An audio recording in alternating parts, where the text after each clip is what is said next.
Start.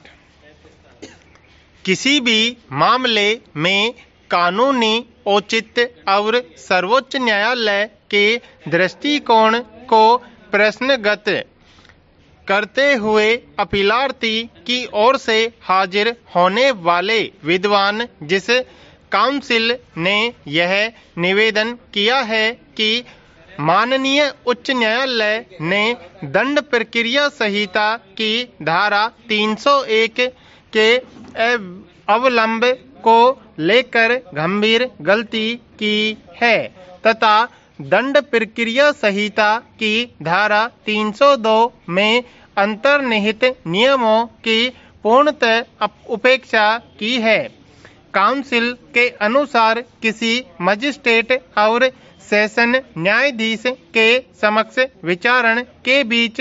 विभेद है और दंड प्रक्रिया संहिता की धारा 302 में जिला एवं सत्र न्यायाधीश के पास विचारण करके नियम लागू करने की अनन्य अधिकारिता है और इसलिए परिवादी यदि उसे न्यायालय द्वारा अनुज्ञा किया जाता है तो वह प्रत्यक्ष रूप से न्यायालय को संबोधित कर सकता है। विद्वान काउंसिल ने यह तर्क दिया कि दंड प्रक्रिया संहिता की धारा 301 के मामले के सभी वर्गों पर लागू होती है और इसलिए परिवादी लोक अभियोजन के निर्देशों के अधीन न्यायालय की सहायता करने का हकदार है। इसके अलावा यह भी निवेदन किया है कि उसके पास न्यायालय से अनुज्ञा लेकर लिखित तर्क फाइल करने के लिए केवल एक दूसरी स्वतंत्रता है। पैरा अपीलार्थी ने दंड प्रक्रिया संहिता की धारा 302 के अधीन मामले को संचालित करने की कभी कोई इप्सा नहीं की थी जैसा कि परिकल्पित है। इस बारे में कोई आवेदन फाइल नहीं किया गया था, इसलिए उच्च न्यायालय के आदेश के साथ फाइल करने में कोई दोष नहीं हो सकता।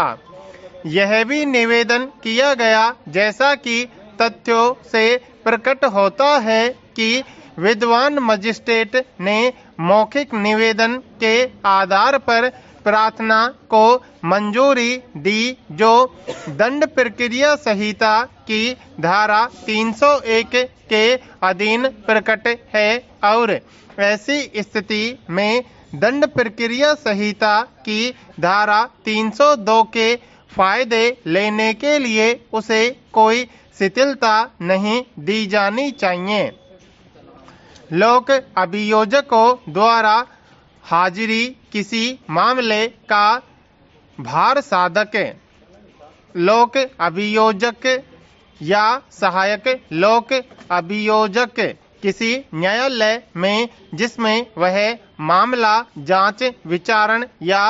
उसके अधीन है किसी लिखित प्राधिकारी के बिना हाजिर हो सकता है और स्वयं अभिवचन कर सकता है।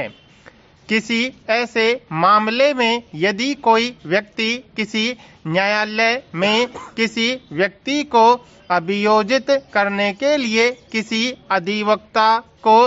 अनुदेश देता है तो मामले का भार साधक लोक अभियोजक या सहायक लोक अभियोजक फिर अभियोजक या सहायक लोक अभियोजक के निर्देश के अधीन कार्य करेगा और न्यायालय की अनुज्ञा से उस मामले में साक्ष्य की समाप्ति पर लिखित रूप में तर्क पेश कर सकेगा।